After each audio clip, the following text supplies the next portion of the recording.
Olá, pessoal! E aí, prontos para o nosso 8º programa Vinhos e Arte? Esse, gente, vai ser o último dessa série que eu me propus a fazer com vocês e depois a gente vai ver como vai dar a sequência.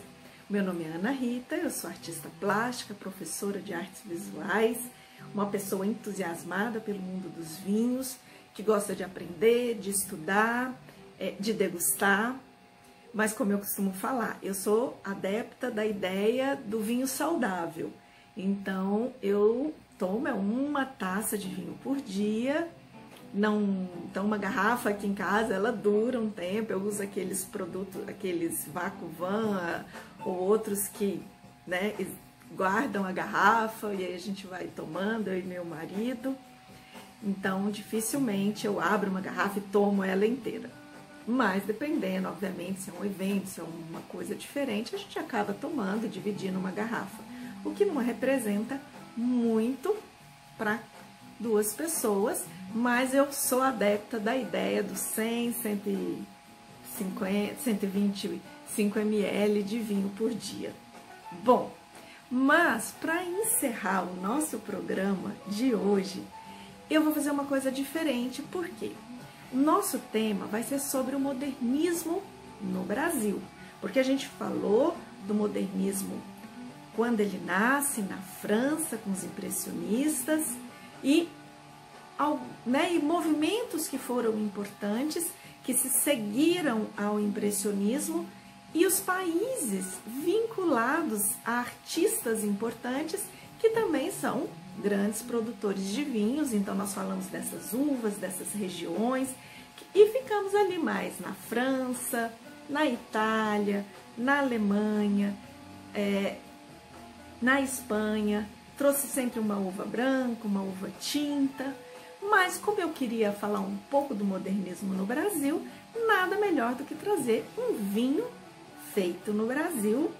E eu escolhi um vinho que, na verdade, como são vinhos que eu bebo, e eu amo vinhos brasileiros, contudo, como eu não estou mais morando no Brasil, eu só trouxe para os Estados Unidos 2 garrafas de vinho quando eu vim. Eu vim só com uma mala, não trouxe quase nada, né? Vendi todas as minhas coisas no Brasil, ou guardei, ou emprestei, e trouxe só 2 vinhos que são muito, assim, queridos para mim. E o mesmo vinho, só que de safras diferentes. E que vinho é esse? Olha aqui, gente. Esse é o Bandeiras.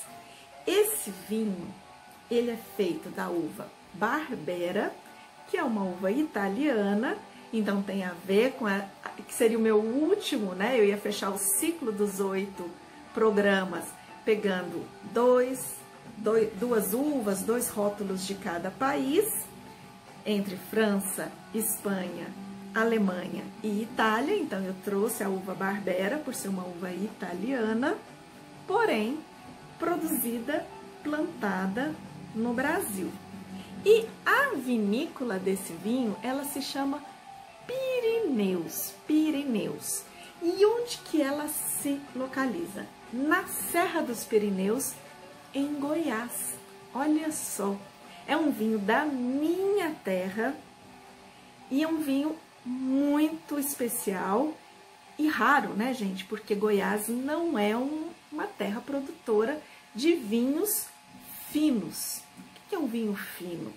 É um vinho que aí se usa-se no Brasil colocar vinho fino quando é um vinho feito das vitiviníferas, das uvas que a gente chama de uvas de alta casta, ou das uvas que são mais, né, tradicionais para fazer os vinhos finos, que a gente chama vinhos finos de mesa. E esse é um vinho tinto seco, certo? Ou vinhos de guarda, ou seja, dos vinhos mais finos. E as uvas, essas uvas mais importantes, mais, né, que a gente conhece. Mas tem um monte de uva, né, gente? Uva é um universo sem fim. Olha só, 14,5% de álcool, o que mostra que esse é um vinho de corpo alto. e o que não é uma quantidade muito... Se a gente for estar falando em Barbera, geralmente elas não chegam nesse teor de álcool. Isso lá na Itália, porque é um outro clima. Mas aqui, como a gente está falando de Brasil, está falando de climas mais quentes, de Goiás, querendo ou não, então você consegue chegar a níveis de álcool mais altos nos nossos vinhos. E aí tem toda uma discussão e questões ligadas a isso. 750 ml, como a gente fala, para entender rótulo, a gente sempre vai encontrar essas informações. Nome do produtor, quantidade de álcool, nome do vinho ou dependendo, né, do chateau, porque é sempre importante o nome do produtor e a quantidade. E aí cada país vai ter as suas legislações. No Brasil, você vai encontrar determinadas regiões que vai ter um DOC, um DO, mas nesse caso, como é Goiás e não é ainda uma região com denominação de origem e todas essas, né, legislações que envolvem, não tem, né? Então aqui só tem o nome da região. Deixa eu começar a preparar o vinho, senão eu não vou conseguir fazer a pintura no segundo momento. E aí vamos então conversar, falar um pouco desse vinho e por que, né, ele é um vinho que eu particularmente, gente, eu gosto muito desse vinho. De verdade, ele é um vinho surpreendente. E ele tem todas essas características, né, que realmente saem do normal, se a gente parar para pensar um vinho de alta casta, um vinho de qualidade produzido na região de Goiás, que não tem nenhuma tradição como as regiões do sul. E eu sou uma grande apreciadora, sim, dos nossos vinhos nacionais, dos vinhos brasileiros.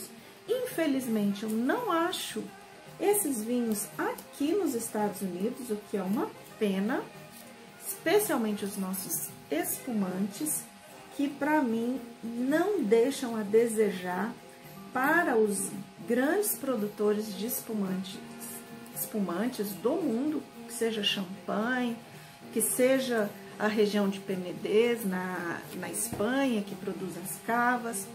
Olha, não tem, né, assim, nossos vinhos são maravilhosos. E hoje no Brasil a gente tem outras regiões que têm feito grandes produções de qualidade de vinhos, além da Serra Gaúcha, né? Bom, mas enfim. E aqui em Goiás, esse vinho, ele é fruto de um projeto mesmo. De projeto, né? De um médico, do Marcelo, que, apaixonado por vinho, conhecedor de vinhos, quis desenvolver uma produção de qualidade. Isso lá em 2003, 2004, ele começou essa ideia.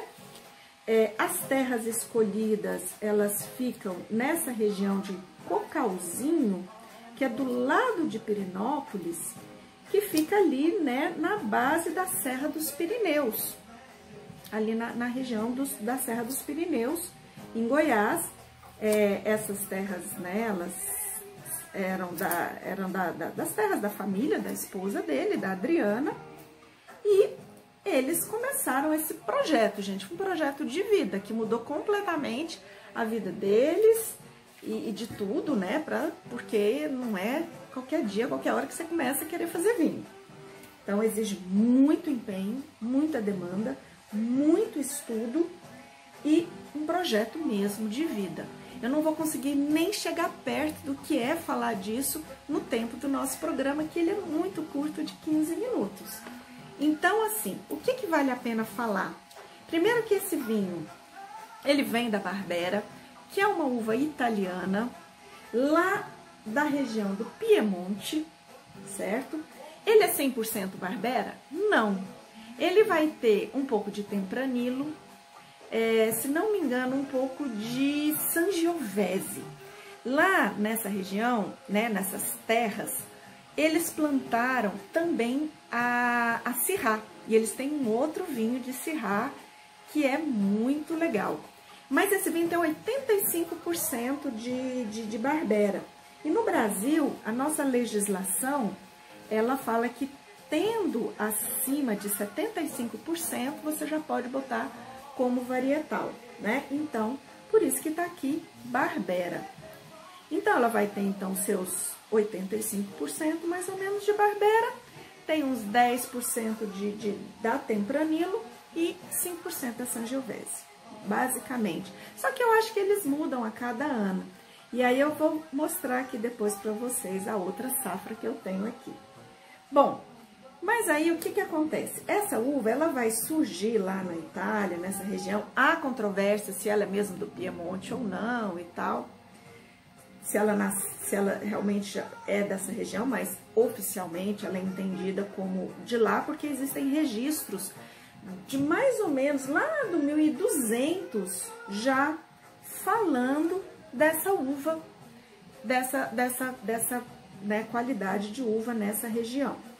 Então, lá ela produz vinhos e assim, a Itália, gente, eu já falei um pouco da Itália. A Itália, ela teve problemas com qualidade de produção de vinhos, principalmente no século XX, por causa de problemas ligados à Primeira e Segunda Guerra Mundial.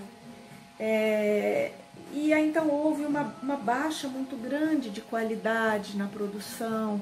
Depois houve-se uma tentativa de melhorar essas qualidades de produção, mas teve um escândalo, gente, terrível vinculado à Barbera nessa região, porque os produtores, eles começaram a colocar, eu não me lembro exatamente o que foi, mas foi um produto, acho que foi metanol.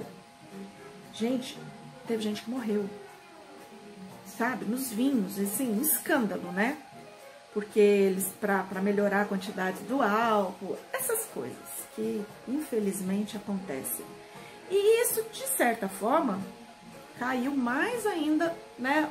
Vamos passar assim, a fama da uva, a fama do vinho, isso alçou mais a Montepulciano para vinhos com mais qualidade nessa região do Piemonte. Bom, mas enfim, né, gente? Independentemente disso, ela é uma uva de cor bem escura.